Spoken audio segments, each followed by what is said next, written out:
خب امیدوارم که حالتون عالی باشه و در کنار خانواده محترمتون باشید. خب من تصویر رو براتون وصل میکنم. کارگاهی که در واقع امروز داریم عنوانش از آشنایی با اپلیکیشن های نوین در یادگیری زبان عربی. این که ما در واقع چه سایت هایی، چه کانال هایی، چه اپلیکیشن هایی برای این یادگیری واقعا مهمه. من ابتدا از کانال های یوتیوب شروع میکنم که خب خیلی میتونه بهتون کمک کنه.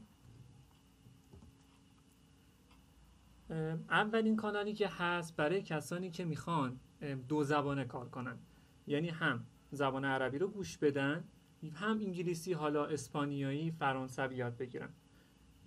اسم خانم است اسما، در واقع کانالش رو پایین گذاشتم. ایشون اومده با زبان خیلی ساده، با زبان در واقع عربی زبانهای مختلف آموزش میده. سودش چیه؟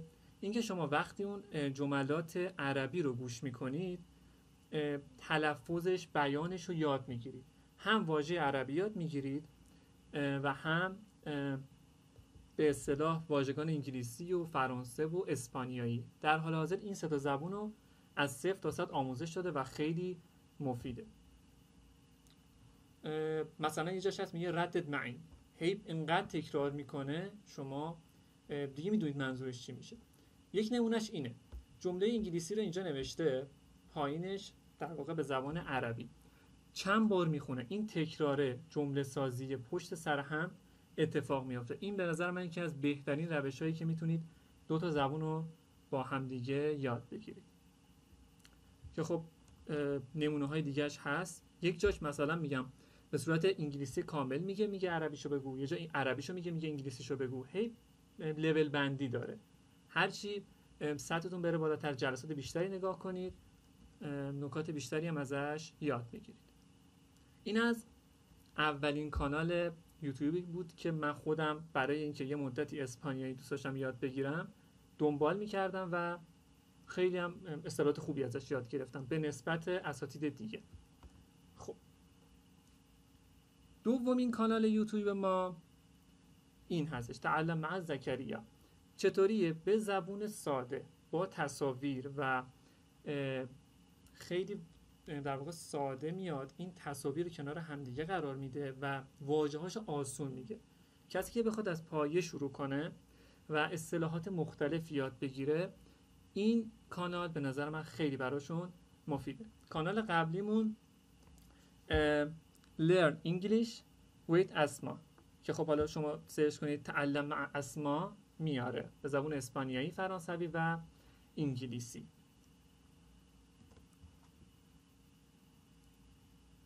این مورد دوم که گفتم بهتون، با تصاویر معانیشو یاد میده. یعنی شما خب حتی اگه کلمه‌ش هم نشنیده باشید، تصویر و حرکت رو نگاه کنید، در واقع متوجه میشید که اون کلمه معنیش چیه. خیلی خوبه. انیمیشن هم داره و خیلی هم مخصوصا برای کسانی که تازه میخوان شروع کنن به نظر من این کلیپاش به شدت مهمه. انشالله پایان کلاس من لینک رو میذارم، به بنده پیام بدید، تمام این مطالب رو براتون ارسال میکنم.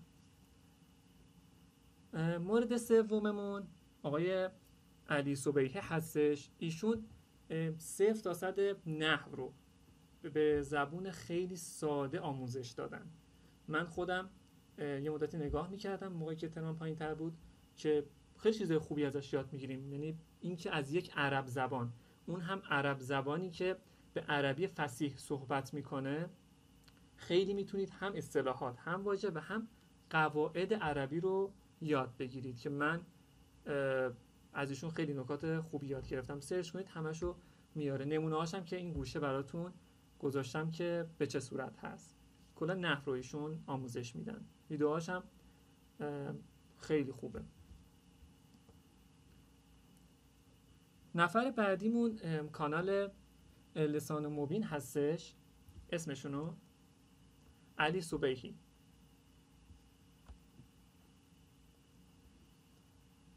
خب مورد چهارممون لسان مبینه. ایشون هم صرف و هم نحو رو از روی قرآن اول آموزش میدن، بعد میاد با همون چیزهایی که داخل کتاب مبادی هست، اون جملاتی که هست تطبیق میده و باز هم بررسی میکنه. انقدر تمرین رو تکرار میکنه و با مثالهای زیادی، الان همین تو تصویر مشخص اسم منقوص ناکنه چند بار مثال زده، با مثالهای مختلف در مکانهای مختلف، یعنی توی جایگاههای مختلف آورده و شما حتی که اولی رو متوجه نشید چند بار نگاه کنید قشنگ میتونید اون نحوتون رو افزایش بدید و سطح زبانیتون رو بیارید بالا، که این هم یکی از بهترین کانال های یوتیوبی هستش. تا اینجا سوالی ندارین؟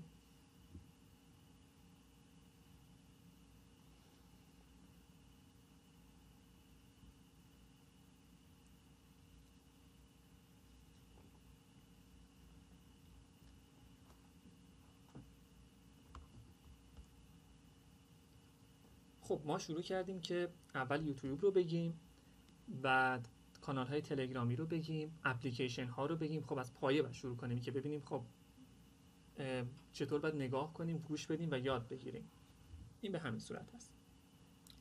خب مورد بعدیمون این هستش نیکلودین العربیه. چطوریه؟ یک سری انیمیشن های عربی رو اوورده دوبله کرده و گذاشته و گاهن چون تمرکزش بیشتر رو باب اسفنجی من دقت کردم 4-5 تا بیشتر در واقع انیمیشن نداره و حتی لایو هم میذاره که در یک انیمیشن رو نشون میده و شما میتونید نگاه کنید و از اونجا میتونید دانلود کنید. این هم خوبه، یعنی یکی از روش‌های یادگیری زبان علاوه بر اینکه خب شما دارید فیلم میبینید، قواعد رو یاد میگیرید یا هر چیز دیگه، دیدن انیمیشن، اینکه خب بیانشون ساده است، برای بچه هاست و شما میتونید کسی که میخواد از ابتدا شروع کنه یا حتی که سطح خوبی هم داشته باشه اصطلاحات خوبی یاد بگیره و جذاب هم هست. اینکه آدمو ترغیب میکنه که هی نگاه کنه شاید یه مورد دیگر رو یاد بگیره. مخصوصا انیمیشن هایی که ما خب تو کودکیمون دیدیم و میدونیم که بعضی وقتا شاید گاهن چه اصطلاحاتی رو میخوان به کار ببرن. به نظر من دیدن انیمیشن یکی از بهترین روش هاییه که میتونه به شما کمک کنه. این 5 موردی که دیدیم، من گلچینی از یوتیوب رو دیدم. این همه مدت، این چند سالی که حالا درس میخونم و استفاده کردم، من از این 5 تا در واقع اسمشون هم گوشه نوشتم، سمت راست رو نگاه کنید، به ترتیب گذاشتم. از اینا نتایج خوبی گرفتم. شما میتونید استفاده کنید یا لااقل یه سرچی بزنید و باشون آشنا بشید. مورد بعدیمون کانال هایی هستش که توی تلگرام هستش، میشه گفت کانال های مرجع. این نباشه که فقط کانال آموزشی باشه، اینکه شما یه مطلبی رو بخواید، یه نکته‌ای رو بخواید، بتونید به اونجا رجوع کنید و مطالب خوبی رو یاد بگیرید. اولین موردش چیه؟ در واقع کانال الجزیره هستش که خب هم کانال داره، یعنی هم سایت داره هم کانال داره توی تلگرام. نکتهش چیه؟ کسی که بخواد با اصطلاحات متون سیاسی و اخباری آشنا بشه میتونه داخل این کانال بیاد. هر لحظه هم داره در واقع خبر فوری رو انتشار میده. این یکی از راههای خوبیه شما بتونید اون جمله بندیشو نگاه کنید و ترجمه اخبارش خودتون در واقع ترجمه کنید و یاد بگیرید. خیلی از اصطلاحات میفهمید که توی متون سیاسی تکرار داره میشه، یعنی اخبار همون اصطلاحات داره تکرار میشه. صدای من مشکلی داره؟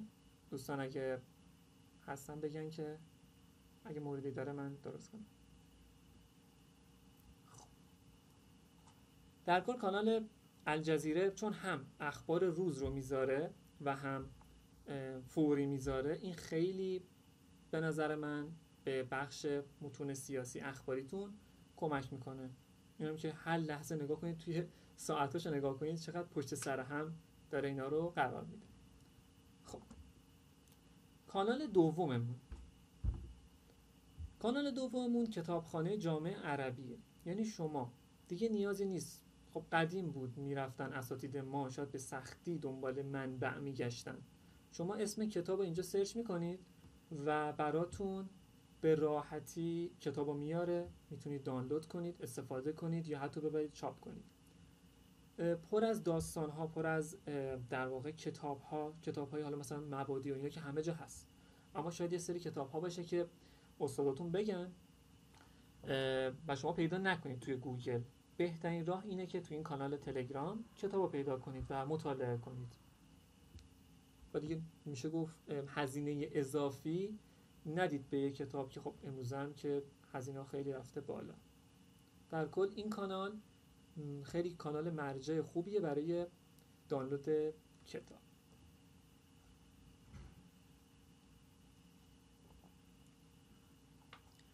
مورد سوممون یک کانال هست بیش از 1000 تا کارتون عربی گذاشته به زبان عربی فصیح. این نکته توجه کنید، چون اگه شما برید تو گوگل بزنید، یوتیوب بزنید، گاهن انیمیشن هایی رو میاره به لهجه مصری یا به لهجه های دیگه، یا گاهن به زبان انگلیسی زیرنویس عربی داره. این خیلی در واقع هست، یعنی شما سرچ کنید متوجه میشید.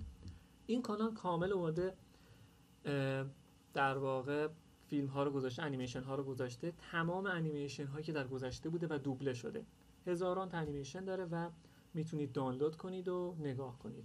خیلی به نظر من خوبه. اون یوتیوبی که به شما گفتم تنها 5 تا فکر کنم 6 تا انیمیشن داره، اما اینجا انواع انیمیشن ها با سلیقه های مختلفی رو بارگذاری کرد.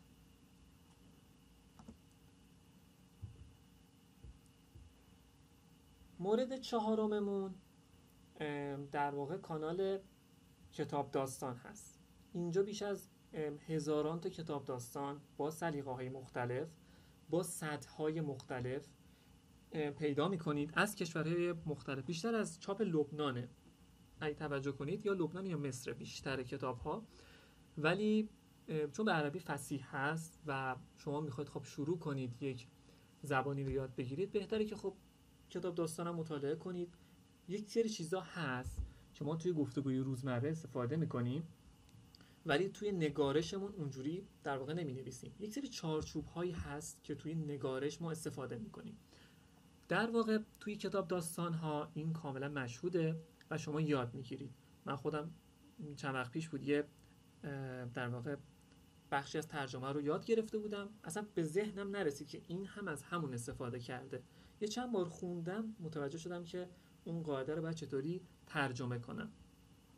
در کل کتاب داستان خب برای کودکان بیشتر نوشته میشه و به سطح‌های بالاتر هم در واقع اطلاعات عمومی خودتون میره بالا در یک سری موضوعات، چون فقط کتاب داستان نیست، گاهن یه سری کتابای آموزشی هم میذاره.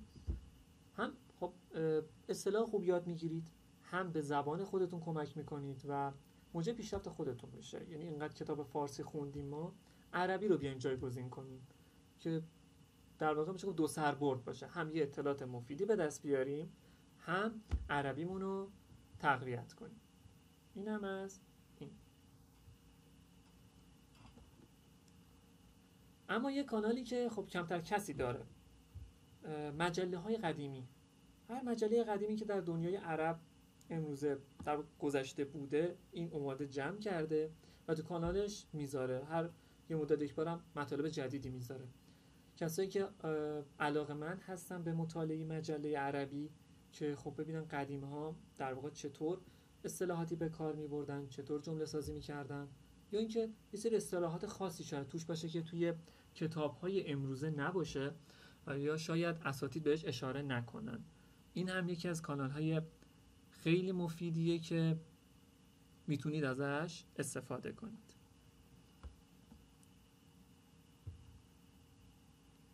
مورد بعدیمون روزنامه‌های عربیه.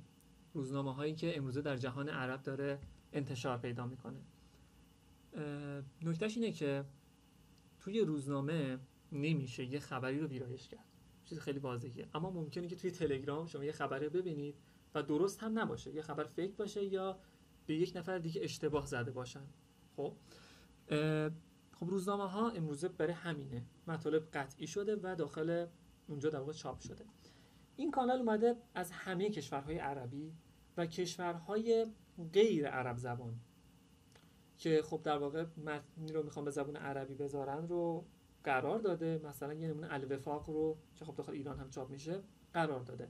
برای کشورهای مختلف، یمن، تونس، الجزایر، کویت، مصر، هر کشوری که بخواید اخبارش رو بخواید در واقع بدونید، میتونید از این استفاده کنید که خیلی اخبار خب یک هفتهش و حالا یک روزش و هر مدتی که هست رو گذاشته، دانلود کنید و مطالعه کنید، چون با تصویر هم هست و رنگی هم هست دیگه، مثل در واقع روزنامه‌های زمان گذشته نیست دیگه، امروزه اینجوری شده و میتونید اصطلاحات خوبی هم یاد بگیرید. یعنی همه اینا یک مجموعه‌ای هستن که به سطح شما کمک میکنه، که خب یک نمونهش هم یکی ممکنه به روزنامه علاقه‌مند باشه.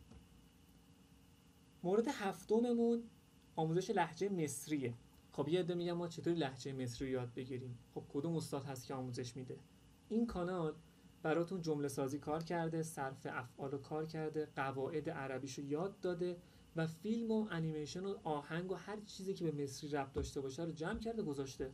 یعنی یه پک کامل، یه استاد کامل که پشت سر هم براتون مطالب رو قرار داده. بستگی داره که شما به چه لهجه‌ای علاقه‌مند باشید. اول که فصیحه، این همه و فصیح رو خب بلد باشیم. در کنارش خب لهجه مصری هست، عراقی هست، شامی هست.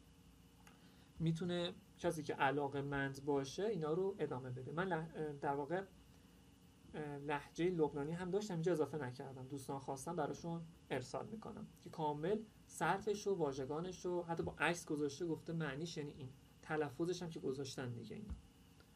این از لهجه مصری بود. و مورد بعدیمونم لهجه عراقی. لهجه کویتی حقیقتا ندیدم تا الان کسی کامل بخواد آموزش بده. بله منم نظرم اینه که اول عربی فصیح، چون همه اینا ریشه فصیح دارن که وارد لهجه شدن، خب حالا به مرور زمان تغییر پیدا کردن. خب ما با فصیح رو یاد بگیریم چون خیلی از کلمات توش تکرار میشه و فصیح رو یاد بگیرید. خوبیش اینه که با هر عرب زبانی میتونید صحبت کنید. من حتی اربعینم رفته بودم، یه عده بهم میگفتن که عراقی بلد نباشی گیر میکنی، من با فصیح جوابشون میدادم و جواب منو میدادن.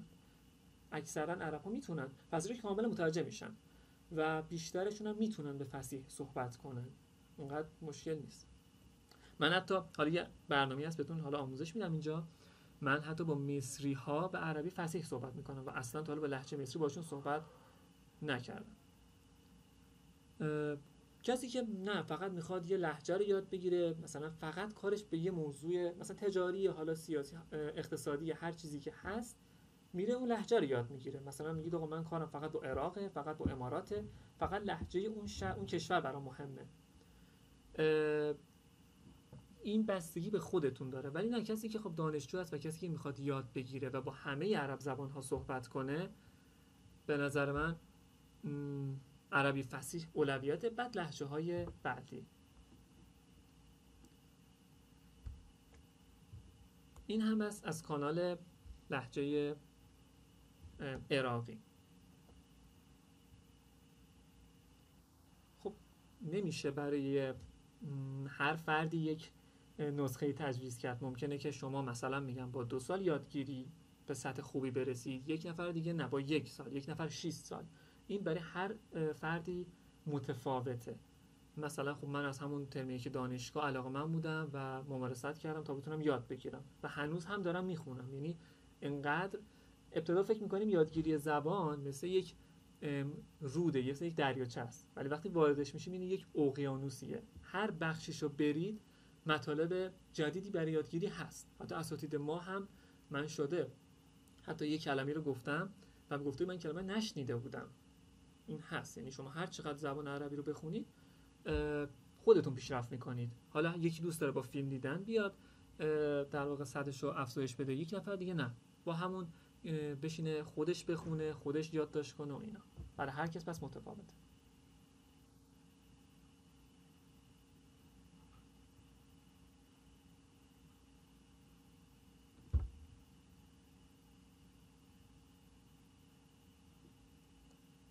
انشاءالله من تک تک حالا پیاماتون رو ببینم پاسخ میدم. حالا حینش من بتونم آخرش می تایم میذاریم به همه سوالاتون انشاءالله پاسخ میدم. خب میرسیم بخش اپلیکیشن ها، یعنی مهمترین بخش و اصلی ترین بخشی که خب همه توی چه خب پیج اینستاگرام چه داخل کانال انجمن گفته بودن اپلیکیشن ها رو دوست داشتن یاد بگیرن که چه اپلیکیشن هایی داریم در زبان عربی و بهمون کمک کنه. اولین اپلیکیشنی که منو، یعنی میشه گفت صفر بودم به 50 رسون در این حد، این بهترین اپلیکیشنی که من میتونم بهتون معرفی کنم. اسمش هست هلو تاک. هلو تاک یک اپلیکیشنیه که خب خارجیه ولی خیلی به شما کمک میکنه. اما چطوری؟ بریم که با هم یادش بگیریم. خب شما ابتدا که خب برنامه رو دانلود میکنید، اول از شما یه ایمیلی میخواد که فردا روز یه خدای نکرده این در واقع اپلیکیشن پاک شد، گوشیتون به مشکلی خورد، بتونید دوباره برگردید به اپلیکیشن و چت هاتون و هر چیز دیگه. هلو تاک 5 تا بخش داره پایینش که اینجا آوردم. من باز کنم. خب این بخش اول که نوشته هلو تاک، این سمت چپ، همون مثل صفحه چتتون داخل اینستاگرام و تلگرام میمونه که میتونید با افراد مختلفی چت کنید. مثلا این افرادی هست که من باشون قبلا صحبت کردم. چطوری این اپلیکیشن؟ شما زبون مبدأتون چیه؟ فارسی. زبون مقصدتون چیه؟ عربی. شما انتخاب میکنید دو تا زبونو، میگید من در زبون عربی مثلا مبتدیم، متوسطم، قویم، خیلی قویم، 5 تا 100 داره. برای شما یک سری افرادی رو میاره که عرب زبان هستن و میخوان فارسی یاد بگیرن، یعنی دقیقاً برعکسش. شما خب داخل ایرانی، داخل حالا قم، تهران، کرج، هر جا که هستید، زبونتون فارسی میزنید، زبون مقصد عربی. برای شما مصری میاره، سوری میاره، عراقی، عربستانی، اهل تونس، سودان، هر کشور عربی که شما فکرشو بکنید میاره با مشخصات واقعی، یعنی این افراد واقعی هستن که اونور دارن با شما چت میکنن. با همتون ارتباط بگیرید. چطور؟ خب اونا میخوان فارسی یاد بگیرن، شما هم عربی، هی به هم دیگه کمک میکنید، جملاتتون رو درست میکنید، تلاش میکنید صحبت کنید. این تلاش کردنه، حتی اگه اشتباه هم بگید یا نتونید جمله سازی کنید، اونا به شما نمیخندن، کمکتون میکنن، میگن براتون تایپ میکنن اینو باید اینجوری تلفظ کنید، متوجه منظورتون میشن. و خیلی آدمای خوبی هم دیدم اینجا، یه سری افرادم دیدم خب گاهن هستن دیگه عقایدشون با ما نمیخونه و توهین و اینا میکنن، بعد دیگه خب صبرتون بالا باشه تو این قضیه.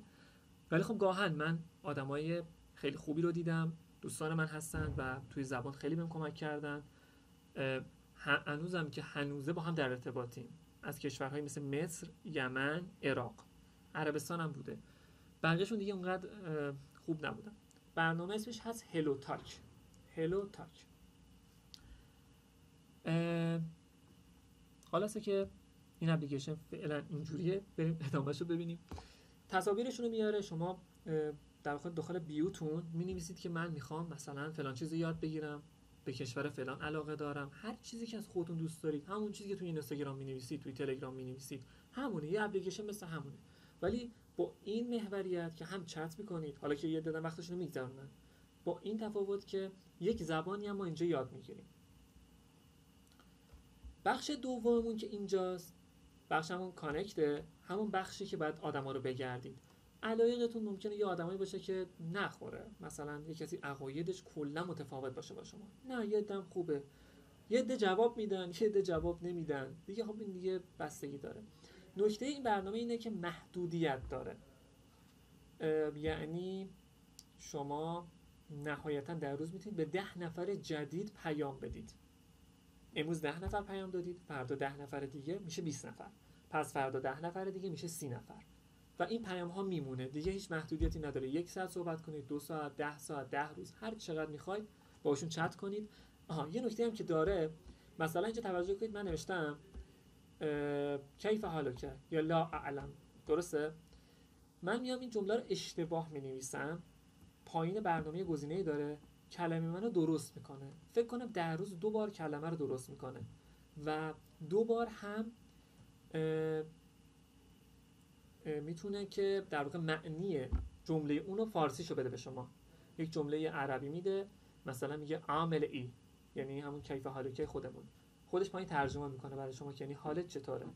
این هم یکی از قابلیت‌های عالی این برنامه است که خب تو هر جایی پیدا نمیشه. مورد بعدیشون وایس رومشه. یه سری روم هایی داره، وارد میشید، فکر کنید دارن 7 نفر 8 نفر درباره روزشون صحبت میکنن، 7 عرب زبان از کشورهای مختلف. شما هم وارد میشید. حالا بذار به اونجا برسیم، فکر کنم عکسش دارم توضیح میدم. بذار برسیم اونجا بهتون میگم. دارم عکسش دونه. خب این همون بخش کانکتی بود که اونجا بهتون نشون دادم. وقتی روش کلیک کنید اسامی افراد رو براتون میاره، تمام پروفایلاشون رو میاره. مثلا شما همین آقای علی که نوشته اهل کشور سوریه هستش، عربی خب زبان مادریشه، مسلطه و میخواد فارسی یاد بگیره. روش کلیک میکنم و این تصویر میاد برای من بالا اینجا.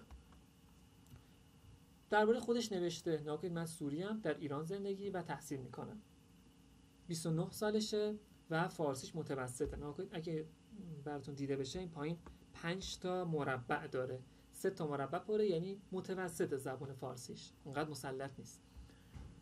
و پایین تر بیاد میگه مثلا من علاقه‌مند هم به مثلا بسکتبال، فوتبال، علاقه‌مندم به موسیقی، علاقه‌مندم به هر چیز دیگه‌ای، هر سرگرمی که داره، هر علاقه‌ای که داره رو اونجا ذکر کرده. که خب حالا وارد میتونید فالوش کنید یا بهش پیام بدید.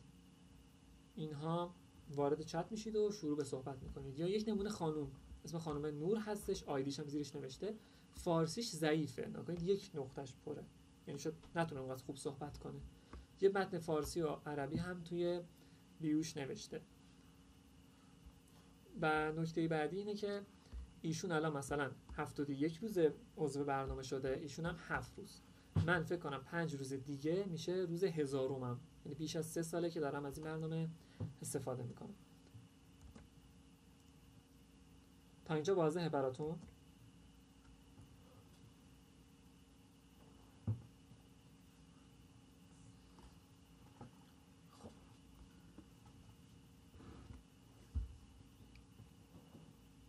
از مایکت فکر کنم میشه دانلود کرد، از گوگل پلی هم میشه دانلود کرد، دوتاش هم میشه دانلود کرد. گوگل پلی فکر کنم بهتره دانلود کنید. ایمیلتون هم میذارم که وارد برنامه میشه. خب این بخش وایس رومشه.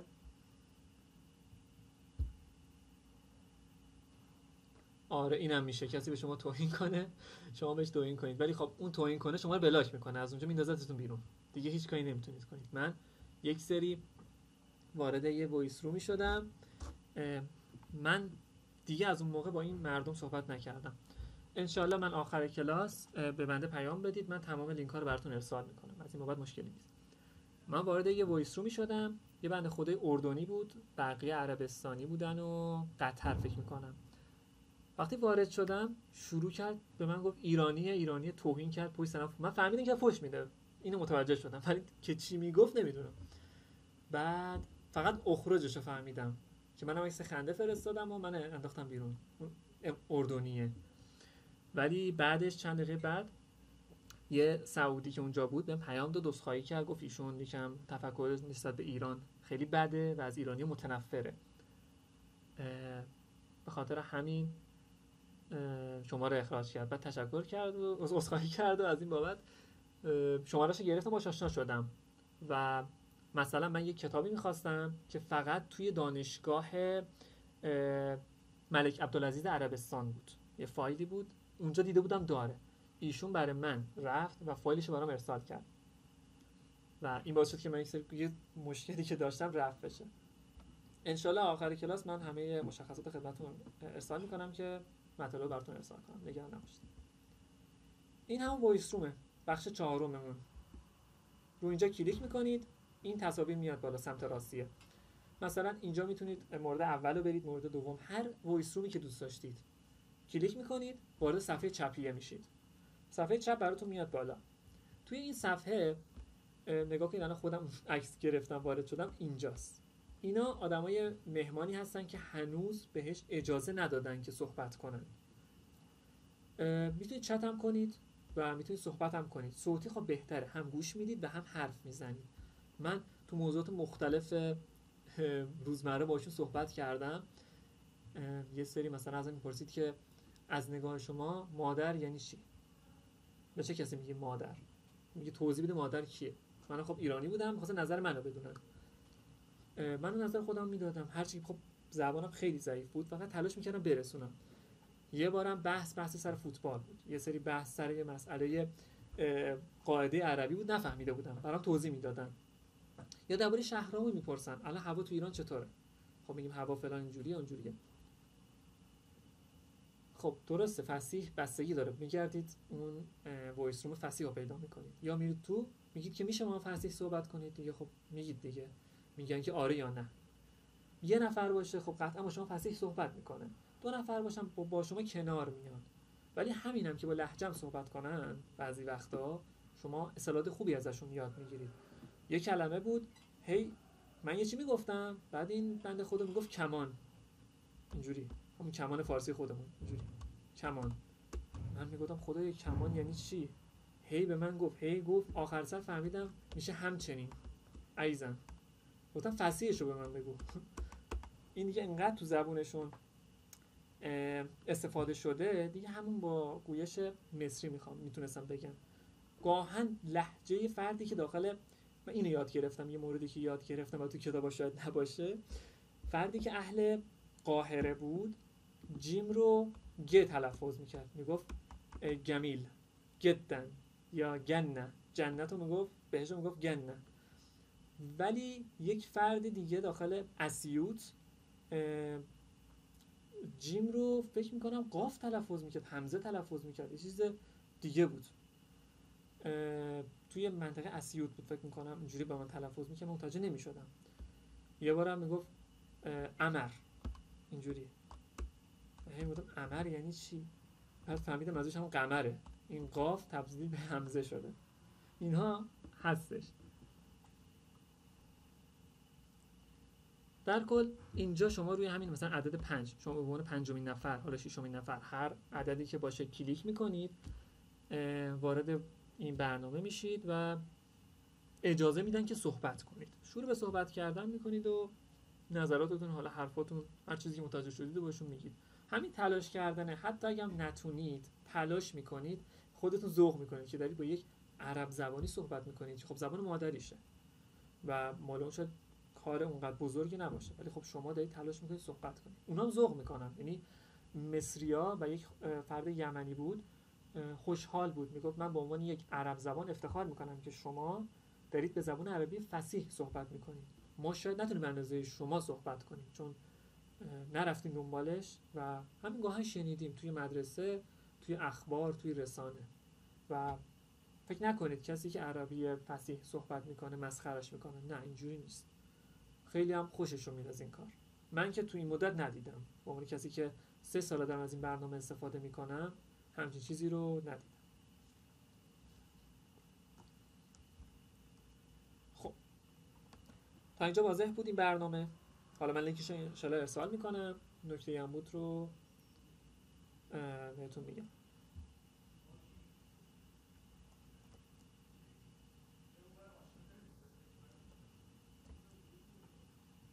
اسم برنامه هلو تاک هستش، هلو تاک.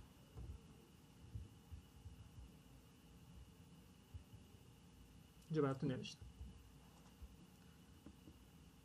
برنامه دوممون از داخل گوگل پلی و مایکت فکر کنم میشه دانلود کرد.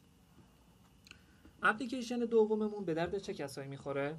کسایی که اومدن، من ان شاءالله آخر کلاس براتون ارسال میکنم، به من پیام بدید، من همه اینا براتون ارسال میکنم.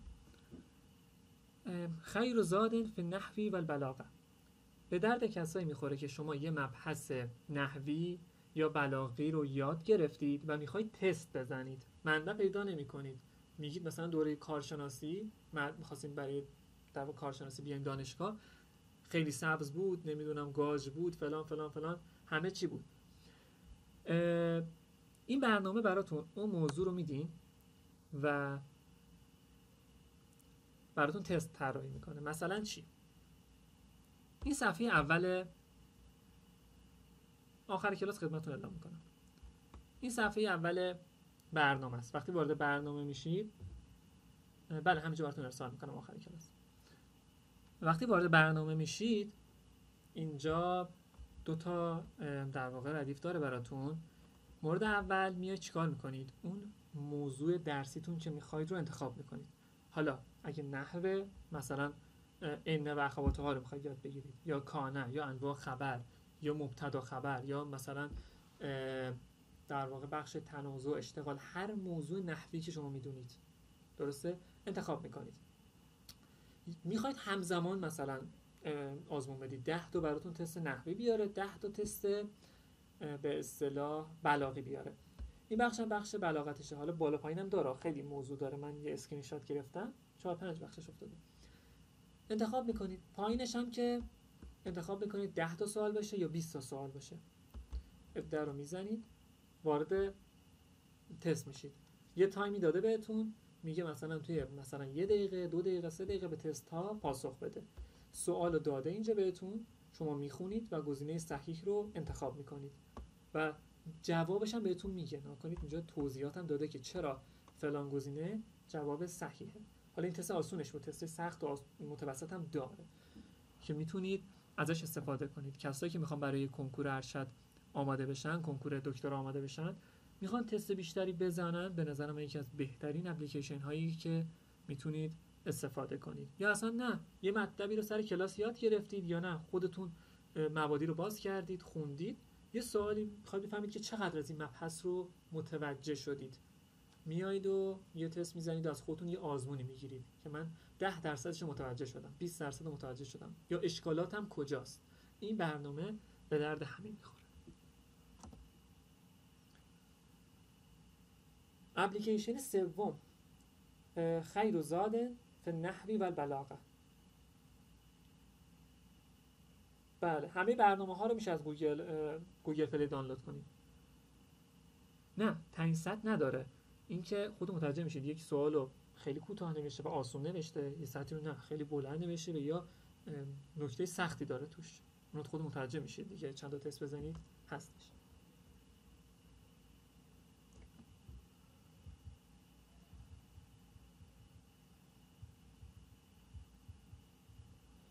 اسم برنامه براتون نوشتم.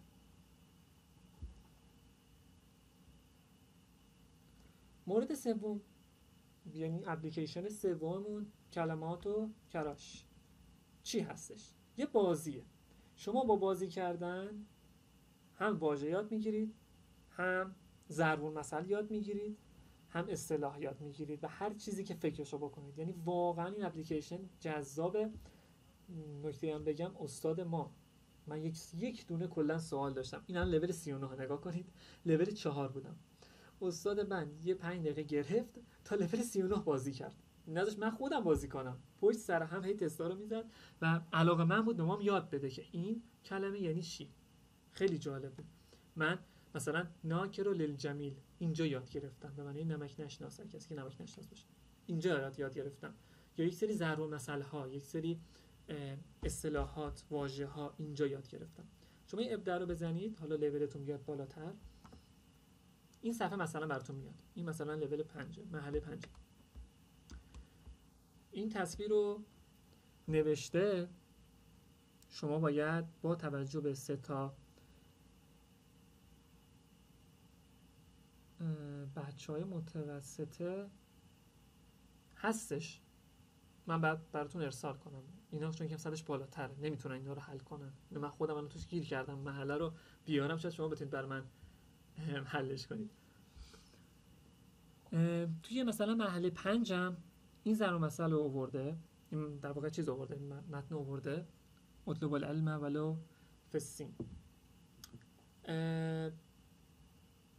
ناگهان یک سری مثل همون چیزی که مادر قبلا بازی میکردن، شبیه آمیرزا، مراحل یک سری شبیه همونه، اما اینجا مثل جدول کشیده، شما باید پیدا کنید و جملاتتون رو بسازید. میرید مرحله بعد، هر مرحله هم سخت‌تر داره میشه. سمت چپ رو نگاه کنید، الان چندشو میتونید بگید از این سمت چپ، یعنی باید اون مثلا اینو به این متصل کنید تا یک کلمه بشه. الان من اینو رد مرحله 13 بود، من فکر کنم 39 بودم. این الان کسی میتونه یه نمونهشو بگه؟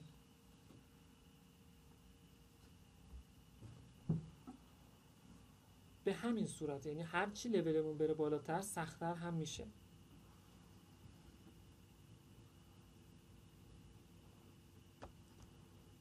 دیگه اگه توی بازی گیر کردید یا دیگه خیلی به ذهنتون فشار آوردید متوجه نشدید، این تلمیح ها میزنید و بهتون کمک میکنه، یک واژه، یک اصطلاح، چیزی بهتون میده.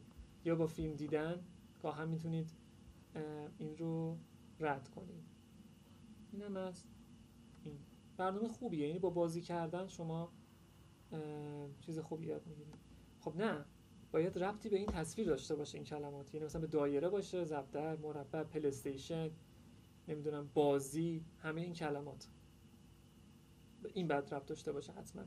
حالا اگه بازی دیگه باشه، مثلا یه جا بود عکس مربع داشت، مستطیل داشت، دایره داشت، داخل چی؟ داخل کشتی، که شما معنی دکله باید میگفتید، معنی کشتی رو باید میگفتید، حالا دایره اینا که به کنار، پنجره‌ش رو باید میگفتید به این صورت. یعنی بستگی داره هر مرحله چی رو از شما میخواد.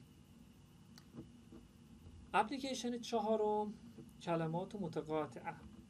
این جدولی که مثل همون چیزی که ما تو روزنامه قبلا حل می‌کردیم یا توی کتاب ها هستش، تو کتاب های مثل مدرسه هستش، اما خب این خیلی سخت داره. مثلا من همین محله رو گیر کردم، اگه کسی میدونه به من بگه. این محله 9شه، من الان این کوالالامپورشو در آوردم، آنفولانزاشو در آوردم، کاناداشو در آوردم، ویندوزشو، خباس، اما اینا مونده که الان اینی که الان صوت و ضع برده اینجاست که باید با این کلماتی که هست اینو پر کنیم. هی مرحله به مرحله خودتونم چیزای خوبی یاد میگیرید. به نظرم یکی از بهترین، من یه بار بذار امتحان کنم بعد ادامه بدیم.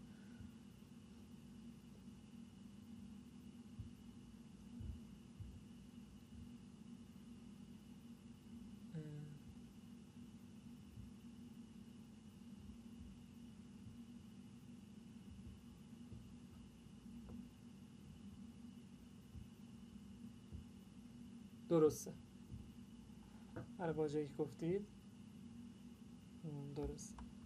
جوری آره من رد کردم، ولی محله اینجا الان پر شد، حالا بقیه مراحلش مونده. اینو از این در کل که کمک میکنه بهتون، چیزای خوبی هم یاد میگیرین. گاهن شده مثلا یه سری مراحلش هست اون معنی رو نمیدونید، ولی با پر کردن سمت راست، سمت چپ، بالا، پایین، اون یه کلمه مثلا خودش درست میشه. این شما معنیشو نمیدونستید ولی میرید و یاد میگیرید. این هم یکی از بهترین برنامه‌هاییه که بهتون کمک میکنه. اپلیکیشن بعدی، آنکیدروید. این چیه؟ تا حالا لایتنر باکس رو شنیدید؟ لایتنر باکس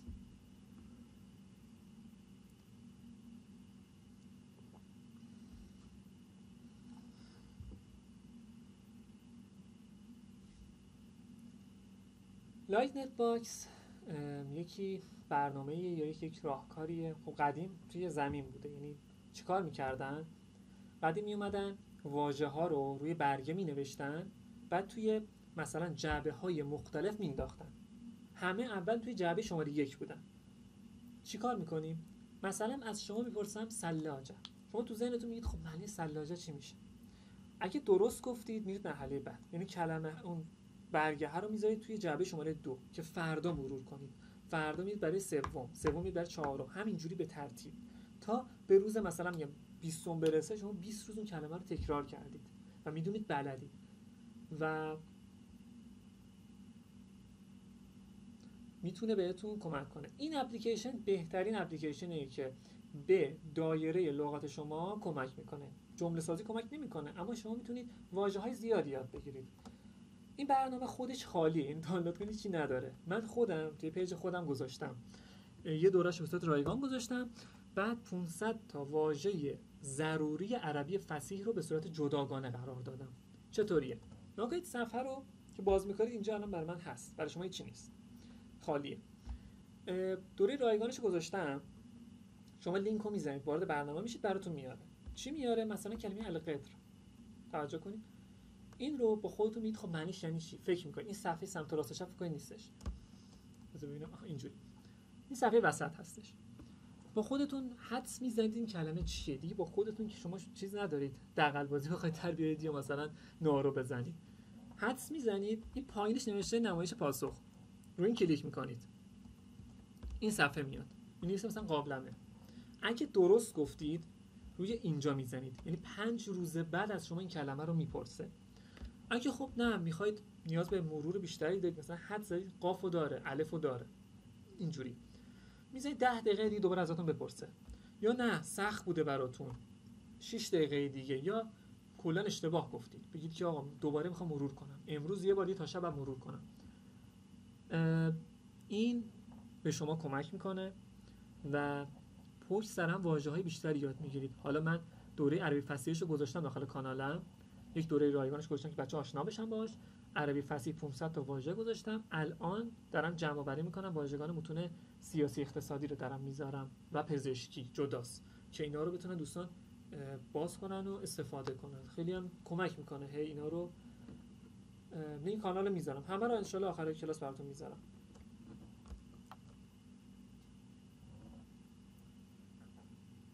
کست باکس مورد فکر کنم پنجم یا ششم شد نمیدونم. اینو دیگه فکر کنم همتون میشناسید، یه اپلیکیشنیه برای پادکست گوش کردن. خب پادکست ما چرا کتاب میایم میخونیم گوش میدیم، یا مثلا توجه کنید شما ما در طول روز خیلی وقت مرده داریم. موقع‌هایی که ما توی اتوبوس هستیم، توی مترو هستیم، یا میخوایم سر کلاس منتظریم یه ربع نیم ساعت تا کلاس بعدی شروع بشه. خب این تایما رو شما چیکار میکنید؟ یا گوشی رو باز میکنید قطعا، یا تو اینستاگرام یا تلگرام، وقت از دست میره. خب چرا نیایم یک چیزی گوش کنیم حتی اگه متوجه نمیشیم؟ من همینو میگم، حتی اگه متوجه نمیشیم. متن عربی 4 تا پادکستی که خیلی خوبه رو من اینجا آوردم، میتونید سرچ کنید و استفاده کنید ازشون. مثلا توی رموز این چیه؟ میاد شخصیت‌های گذشته تاریخی مثلا کوروش، مثل ابن سینا، مثلا استالین، مثل چرچیل، حالا هر کس تاریخی، حالا سیاسی باشه یا ادبیاتی باشه، هر چیزی یا تاریخی بخواد باشه، اینا رو توضیح داده. کی بودن، چیکار کردن، زندگیشون توضیح داده. این توضیح دادنه با واژگان متون تاریخی آشنا میشید.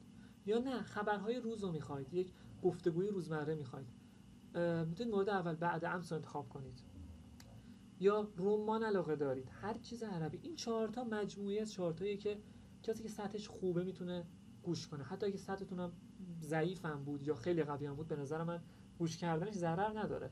همین که واژه متوجه نشدیدم، با نوع بیانش آشنا شدید، به نظر من ده هیچ از کسی که اون تایما به بتالت گذرونده جلوترید. واقعا این هست. خیلی میتونید به شنواییتون کمک کنید.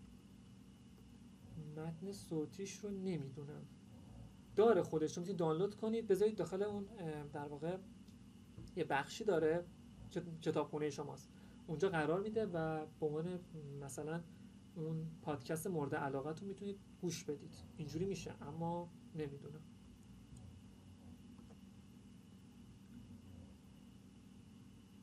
اپلیکیشن بعدیمون نبض الاخباره. این اپلیکیشن خبرهای روز میخواید بدونید. الان گفتید نه حوصله ندارم برم تلگرام کانال الجزیره رو بخونم، نبض الاخبار رو دانلود میکنید. اینجوری این صفحه اول میاد براتون. این منابعیه که من دوست دارم استفاده کنم. مثلا من اخبار فوتبال خب خیلی دنبال میکنم، اخبار اتفاقاتی که خب توی کشورهای مثلا عراق میفته، مصر میفته یا عربستان میفته رو دوست دارم بدونم چی داره میشه. کشورهاش انتخاب کردم و خبرگزاری‌هاش انتخاب کردم، برای من میاره. چطوریه؟ شما گوشیتون نتتون روشن باشه، مثل این نوتیفایی که اسم این برنامه نبض الاخبار، مثل نوتیفایی که برای تلگرام، ایتا یا اینستاگرام براتون میاد، این اپلیکیشن هم نتتون روشن باشه هر چند دقیقه یک بار، حالا هم 1 ساعت 2 ساعت براتون پیام میاد که خبر فلان اومد. الان برای من از اون موقعی که کلاس شروع شده فعلا چیزی نیومده، اون خبری که من میخوام بشنوم. انتخاب میکنید با توجه به علاقه شما. ممکنه که شما علاقتون به یک موضوع خاصی باشه، فقط اون رو انتخاب میکنید براتون بیاد، نمیخواید موضوعات در واقع بیهوده رو گوش کنید. خیلی خوبه. من حالا خبرگزاری که انتخاب کردم، کانال ها، سایت ها، هر چیزی که انتخاب کردم ایناست. مثلا اخباری که برای من آورده ایناست، تصویر دوم اخبار منه. یا بخش فوتبال، ورزش ها کلا در واقع که فوتبال من خیلی علاقه دارم، آورده که کدوم تیم با کدوم تیم بازی داره، آخرین خبر از هر تیمو زده، ترکیب فوتبالشون رو زده، پیش بینی ها رو زده که مردم چه حرفایی زدن، خبرگزاری چه حرفایی زدن. این برای هر کسی خوبه. سلیقتون هر چی باشه بر اساس اون براتون گلچین میکنه. پس این برای اخبار شنیدن و مطالعه کردن هم خیلی خوبه.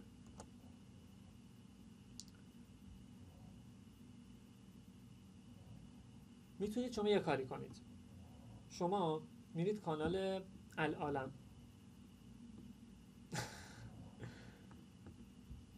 پایتخت می ساعت چنده؟ 5 دقیقه مونده. خب حالا شما تا هر جایی تونستید بمونید استفاده کنید. شما میتونید برید داخل کانال سایت العالم. درسته؟ برای فارسی هست، برای کشورمونه. بعد فارسی رو نگاه کنید، همون یک دونه در واقع تو همون گوگل یه صفحه دیگه باز کنید، عربیش رو نگاه کنید و به هم تطابقش بدید. اینجوری میتونید فارسی و عربی رو با هم دیگه یاد بگیرید.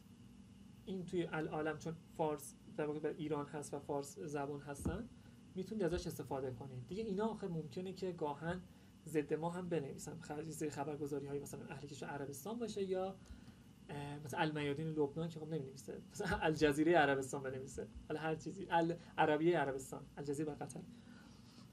به همین صورت اسمش نبض الاخبار. برنامه بعدیمون معجم فریده. این چه برنامه‌ایه؟ هر معجمی که تو فکرتون میگنجه رو جمع کرده و یه اپلیکیشن کرده. خب چطوریه؟ شما یک کلمه رو مثلا توی یه متون تاریخی میبینید، هر جایی میبینید، درسته؟ مثلا کلمه همین کتاب، حالا بدون اعراب گذاری، من اینو کتاب بخونم، کتاب بخونم، کتابه بخونم، چی بخونم نمیدونم، حالا مینویسید اینجا، مینویسید در واقع این بالا براتون هر معجمی که این کلمه رو آورده پشت سرش میاره. الان همین کلمه حالا کتاب در نظر بگیریم، جمع کلمه کاتبه، اما مفرد کلمه کتاتیبه. اگر همین الان بخونید اینو متوجه میشید که مکتب خانه ها اینجا آورده، فارسیش هم که آخریش آورده، جمع کاتب است، جای آموزش و تعلیم. پس یه اپلیکیشن خوب دیگه نیازی ندارید برید مثلا میگم الان کتاب المنجد من خریدم 1,200,000. خب کی؟ قبل آشنا شدن با این برنامه، قبل عید فکر کنم. خب من اگه میدونستم چه برنامه وجود داره اینقدر پولو نمیدادم، نمیرفتم مثلا فلان چیزو بخرم، فلان نمیدونم معجمو بخرم. دیگه هوش مصنوعی هم هست میتونید استفاده کنید، ولی خب این قطعاً منبع داره و مطمئنی درسته. پس این بهترین اپلیکیشن برای رجوع به برنامه است. معجم فرید. و اپلیکیشن بعدی دولینگو. اینو فکر میکنم دیگه همتون شنیدید. آره هوش مصنوعی گاهن خطا داره، من خودم مثلا ما نه چیزیم به عنوان یک دانشجو میبینیم خطاهاشو میفهمیم، چه برسه حالا کسی که استاده. انشالله آخر کلاس من یک اشاره میکنم برسیم به المعانی. المعانی هم توش داره، خود برنامه‌اش هم بهتون توضیح میدم. دولینگو همون موردی که گفتم تعلم العربی مع اسماء، گفتیم داشتیم اول کلاس صحبت میکردیم، یه خانوممون اون هم همینطور دو زبون است، این هم دو زبون است، چون متاسفانه از فارسی در واقع پشتیبانی نمیکنه. شما میتونید زبان مبدأتون رو عربی بزنید، مقصدتون رو حالا هر زبان دیگه‌ای که دوست دارید یاد بگیرید. یعنی از عربی اسپانیایی یاد بگیرید، از عربی انگلیسی یاد بگیرید. خب مثلا من یه نمونه انگلیسی رو انتخاب کردم چون اکثرا میرن انگلیسی رو یاد میگیرن.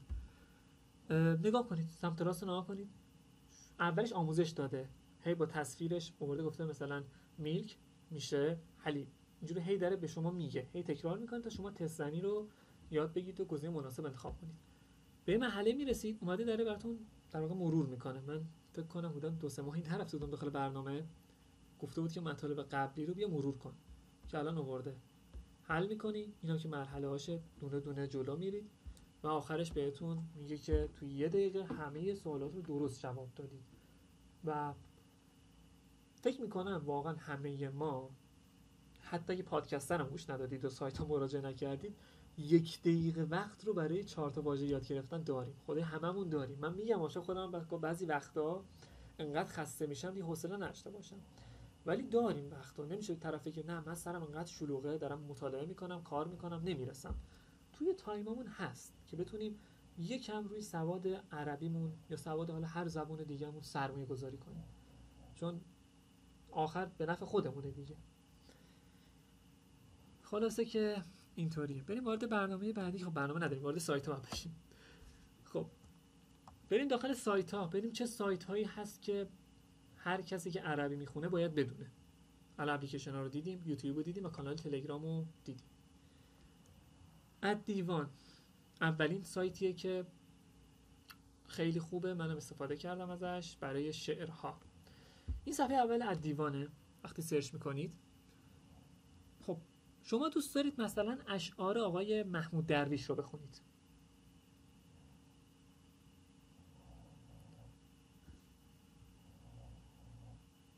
آها باشه چشم حتما.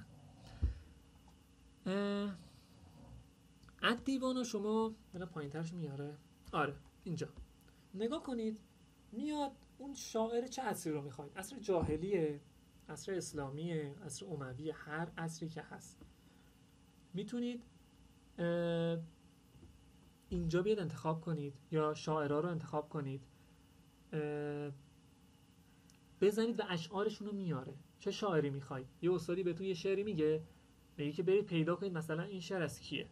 شما فقط میدونید این شعر مثلا قیفا نبکی من ذکر حبیب من منزلی، فکر می‌کنم همه بلدن اینو، مثلا نمیدونید این از کیه. خب تو مثلا میدونید اصل جاهلیه، جاهلی رو میزنید اینو سرچ میکنید براتون میاره از شاعر فلان، ادامهشو میاره و میتونید ازش استفاده کنید. یا یک شاعری میخواید مثلا از کشور مثلا کویت باشه، یا میخواید خود شاعرها رو دیوانهای مختلفشون و اشعار مختلفشون رو ببینید. مثلا محمود درویش خب یا عالمه شعر داره، شما فقط فلان شعرش رو برید و بخونید و استفاده کنید و این برنامه به درد این میخوره.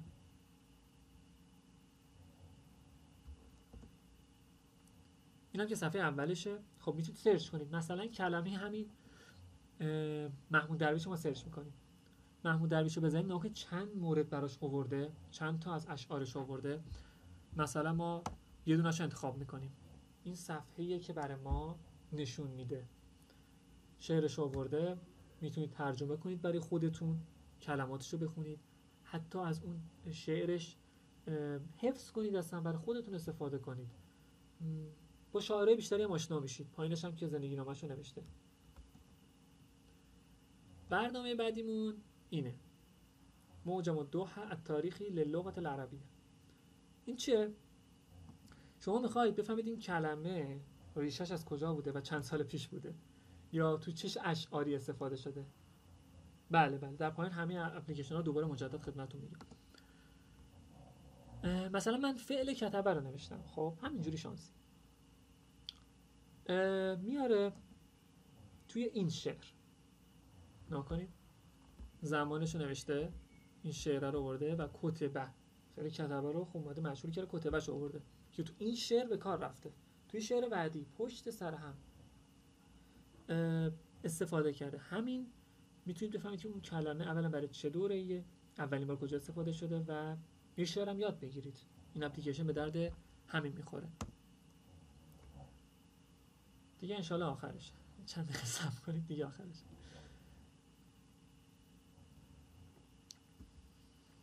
بعد در اون سایت بعدیمون المعانیه، فکر می‌کنم دوستان استفاده کردن. تو المعانی سایت رو سرچ میکنید، وارد میشید، زبانتون رو فارسی انتخاب میکنید یا عربی، حالا هر چیزی که هست. مثلا واژه عربی میخواید بدید، معنی فارسیش رو بدونید. اینو من چرا آوردم اینجا؟ ممکنه یک جایی یه مطلبی رو بخونید، کاتب به معنای نویسنده نباشه منظورش. نگاه اینجا چند تا معنی براش آورده، منشی، دفتردار، کارمند دفتری، هر چیزی. اینجا به اون دایره مترادف یا معادل سازی های بیشتری بهتون میده و آشنا میشید. خوبیش اینه. اپش منم استفاده کردم، راضی نبودم، ولی سایتش به نظرم خیلی بهتره. بعد نکتهش اینه که کلمات رو با فونت عربی بنویسید. من دیدم، من سر کلاس ها میگفتن بچه ها میومدن فونت فارسی مینوشتن، نه اون فونت در واقع گوشیتون باید عربی باشه.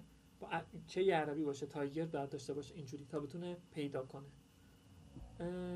آورده در واقع معنیشو گفته و معادله بیشتر یاد میگیرید.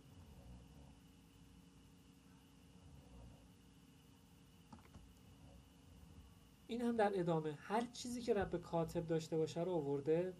کاتب و مکتب، کتابت و کتاب، مکتب آلات کتاب و هر چیز دیگه که این کلمه رو میخواید بدونید براتون آورده و خیلی درست. آره استفاده کنید. خودم تجربه دست همینجا نها کنید. شاید این کلمه رو ببینید و ندونید معنیش یعنی گردان. مثلا چی بنویسم؟ یه کلمه دیگه کتابچه مثلا ترجمه کنید هر چیز دیگه. خب میخونید میبینید با این کلمه با این 3 تا حرف میشه چقدر چیزای دیگه هم یاد گرفت. این گشتنه خوبه. یه استادی داریم ما توی دانشگاه، ایشون میگه که من قبول ندارم امروزه مثلا حالا هوش مصنوعی اومده یا همین برنامه ها اومده، حالا این برنامه رو ایشون تایید میکنه. شما میاد مثلا میگم دقیقاً شما رو مقصد میرسونه. متوجه هستید؟ شما مثلا کلمه کاتب رو مینویسید دقیقاً میاره امروزه که این کلمه است. اما قدیم اینطوری نبود. همین که ورق میزدیم و کلمات رو میدیدیم یک نگاهی، یه نیم نگاهی به کلمه بالایی مینداختیم، نیم نگاهی به کلمه پایینی مینداختیم. همین ممکن بود با اینکه نمیخوایم حفظ کنیم اما 4 تا کلمه تو ذهنمون میموند. فردا روز توی یه سایتی، توی یه مقاله‌ای، توی هر کتابی میدیدیم یادمون میومد. این بود که قدیما خیلی استاد ما پیگیر بودن و امروزه ما 1001 مطلب داریم، اپلیکیشن داریم، یعنی فراوونیه یه جورایی، ولی استفاده نمی‌کنیم. من هم با نظرشون کاملا موافقم و به نظر من هم اون معجم فریدی که گفتم و هم المعانی میتونه به شما تو این قضیه کمک کنه و باعث پیشرفتتون بشه. اینم که ادامه شد دیگه. سایت بعدی قطرب شنیدین؟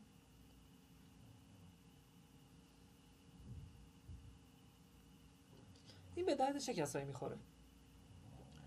کسانی که میخوان صرف افعال کنن، به درد کسایی که میخوان صرف بخونن، صرف 1 2 3 یا اصلا هر چیزی خارج از دانشگاهی و اینا، میخواید صرف کنه براتون. شما اومدید و یه کلمه رو نفهمیدید چطوری باید صرفش کنید. مثلا چی؟ این صفحه اولش فعلتون رو مینویسید. مثل فعل چی؟ فعل ذهبه. ناکه من ذهبه نوشتم، نه اعراب گذاشتم نه چیزی. این بالا رو توجه کنید. بس ببینم این چیزام اینجا. من ذهبه رو اینجا نوشتم. نگاه کنید میگه منظورت کدوم از ایناست؟ ناگه چقدر معادله برده که میتونه اون افعال منظور ما بوده، این نبوده.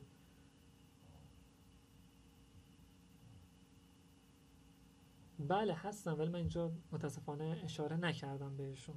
اونا براتون ارسال میکنم انشالله. شما فعلتون رو مینویسید و پایین کامل براتون صرف میکنه. حالا این برای خب الان تمام فعل در واقع ذهبه رو براتون صرف کامل کرده. ماضیشو گفته، مضارعشو گفته، امرشو گفته، نهیشو گفته، نفیشو گفته، همه چیشو گفته. دیگه شما چی میخواید؟ شما هر فعلی که فهمیدید نتونستید 1% آقا اینقدر یه دم ما بلدیم و اینا، خب بلدید که اوکیه. اما اگه 1% بلد نبودید یه اشاره کردن، یک گشتن چه فرقی میکنه؟ یا فعل رعا، من منظورم مثلا رعاگراه، درسته؟ بله فعل های مطلق صرف کنه.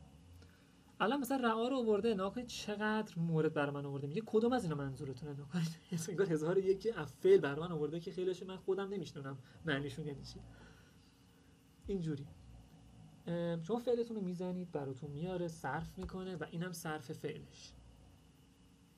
میبینید که کامل براتون صرف کرده و خیلی بهتون کمک میکنه. برای کسایی که مثلا رشتهشون عربیه که خیلی خوبه.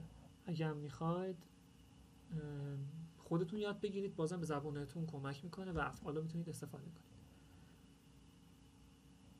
این تجربه من بود طی این چند سال، تونستم استفاده کنم. خیلی اپلیکیشن هایی ریختم، پاک کردم، سایت ها استفاده کردم. امیدوارم که برای شما مفید بوده باشه.